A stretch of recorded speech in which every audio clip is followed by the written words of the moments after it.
Hello students. So we shall continue with the next concept, that is the cloning vectors. So cloning vectors, these are the vehicles. Cloning vectors are the vehicles to transfer genes, right? To transfer genes from selected organism to the host cell.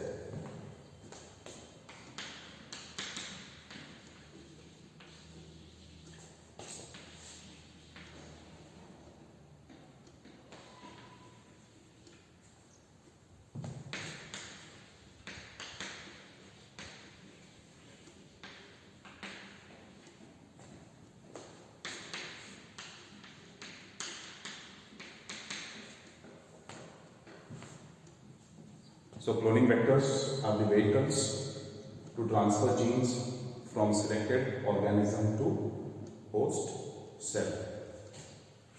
So here gene or desired gene or gene of interest or a foreign gene, it is transferred to the host cell. So this transfer is with the help of a vector. Right? So vector is used to transfer gene from selected organism to host cell. It is called cloning vector because this vector is involved in cloning the desired gene. Right? This vector is involved in cloning desired gene. That's why it is called cloning vector. Now see here, this vector, when it is transferred into the host cell, this vector, it replicates independently in the host cell, right? It replicates independently in the host cell and it causes gene cloning. That's why it is called cloning vector. So in this way, multiple copies of desired gene are produced, right, with the help of host cell. The host cell that is commonly used is E. coli or Escherichia coli, which is a colon bacterium. So cloning vectors, these are the important tools, right? These are one of the important tools used in genetic engineering, or they are used in recombinant DNA technology. So in the previous videos we discussed, right, the tools that are used in recombinant DNA technology. So one tool, it is the enzymes, right? Enzymes such as the restriction enzymes. Then there is DNA ligase, there is DNA polymerase. So all these enzymes collectively, they are used. Then there is a host cell, basically it is E. coli, and the cloning vectors. So these are the important tools which are used in genetic engineering or recombinant DNA technology. So these vectors, they play an important role in the formation of we can say recombinant DNA, even in the formation of multiple copies of desired gene. So that is about the cloning vectors. So imagine this as a host cell, right? Imagine this as a host cell, that is E. coli.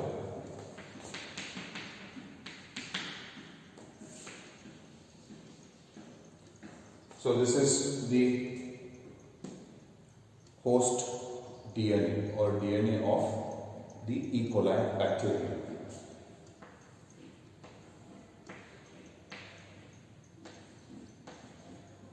So these are the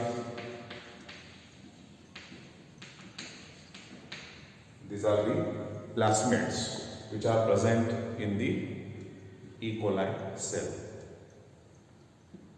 So cloning vectors, right? Cloning vectors are the plasmids. So plasmids are used as a cloning vector. Even bacteriophages,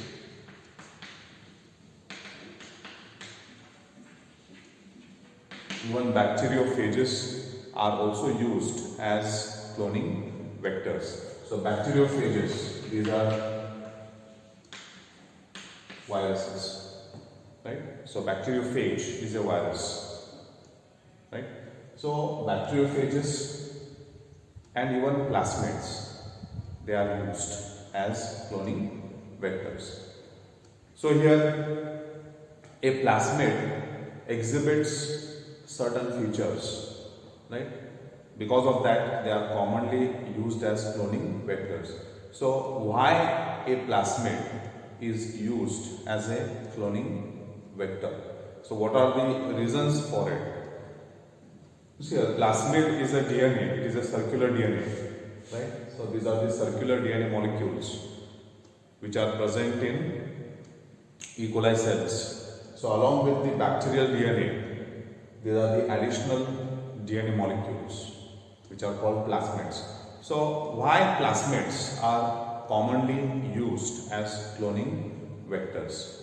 So one reason is plasmids can be cut at specific sites by using restriction enzymes like restriction endonuclease, and the foreign gene or desired gene or gene of interest, it can be easily inserted into the plasmid and cloning of desired gene can be done. So this is one reason why plasmids are commonly used as cloning vectors. So I repeat, plasmids, they can be cut by using restriction enzymes. The desired gene can be inserted in the plasmid to produce recombinant DNA and gene cloning is done, right? Cloning of desired gene can be done. So this is one reason. Second reason is plasmids, they are self-replicating.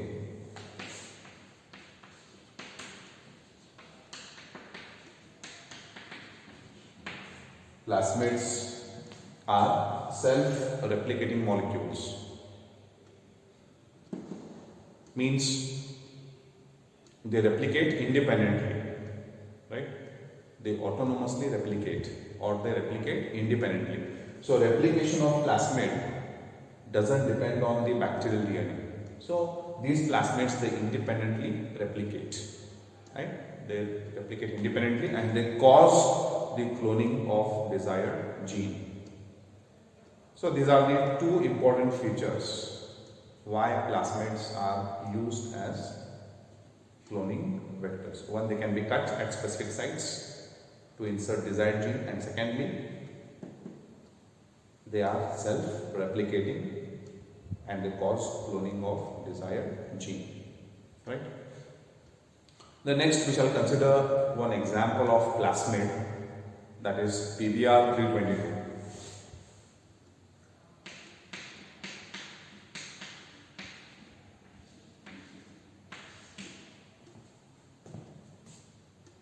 So PBr 322, it is an example of plasmid. So this is also a cloning vector, right? PBr 322 is a plasmid which is found in E. coli, right? It is found in E. coli cells. So PBr 322 is a circular closed DNA molecule found in E. coli cells, right? It is circular in shape. It is closed DNA molecule, right? Now this plasmid is named PBr 322. What is the reason for it? So here P indicates plasmid, BR indicates the names of the discoverers. So here B indicates Bolivar and R indicates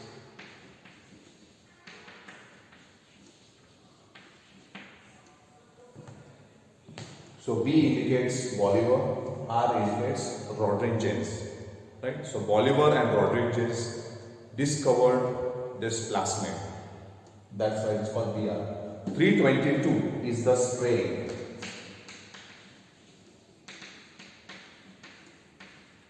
322 is the strain of this bacterium, right?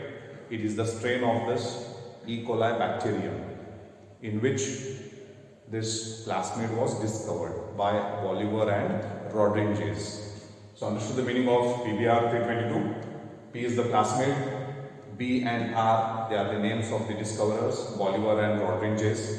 322 is the strain of this bacterium, right? So we shall consider the features of this PBR 322.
So that is the diagram of PBR 322.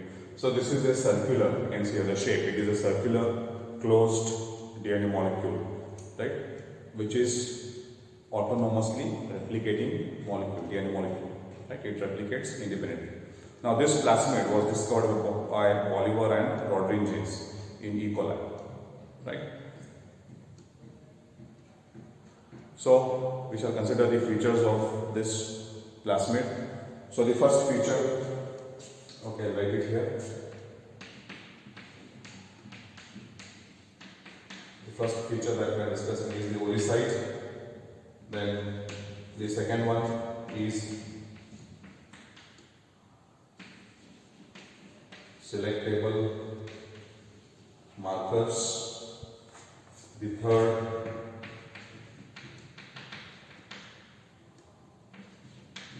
the cloning sites, and the fourth is the rock site. So the features of this PBR 322, right? So they are, one is the oocyte, selectable markers, cloning sites, and rock site. Now just here, in this diagram, this is the oocyte. These are the two selectable markers. Then here you can see these are some of the cloning sites, right? These are all cloning sites. I have labeled few cloning sites here, and this is the rock site. So one by one we shall consider the features. So oocyte. So this is the site which is called origin of replication, which initiates the replication of plasmid, right?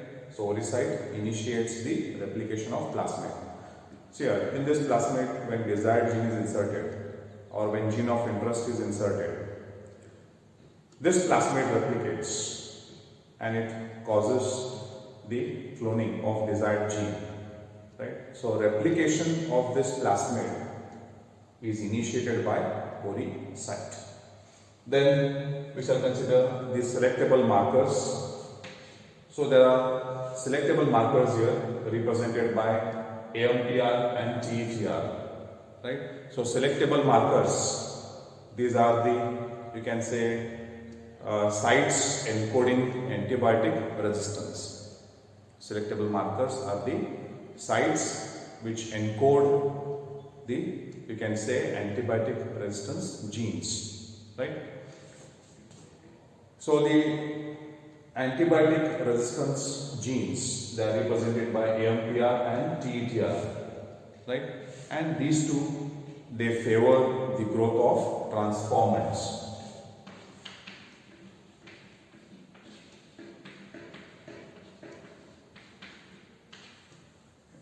So selectable markers, they favor the growth of transformants, also called as recombinants.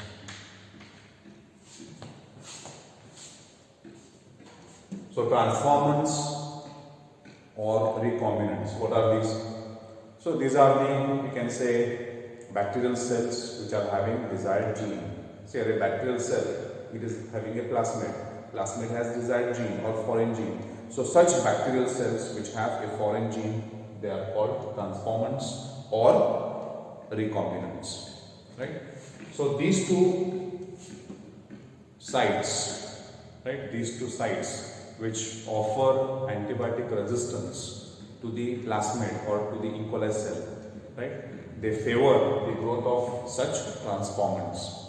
So bacterial cells, they don't die when they are exposed to antibiotics like ampicillin and tetracycline. AMPR, it provides resistance to ampicillin, which is an antibiotic. This side, TETR, it provides resistance to another antibiotic, right? That is tetracycline. That's why they are called selectable markers, because they favor the growth of transformants or recombinants. Then after that, the next cloning sites and rock sites we shall consider in the next video. So with this we shall conclude here. Thank you.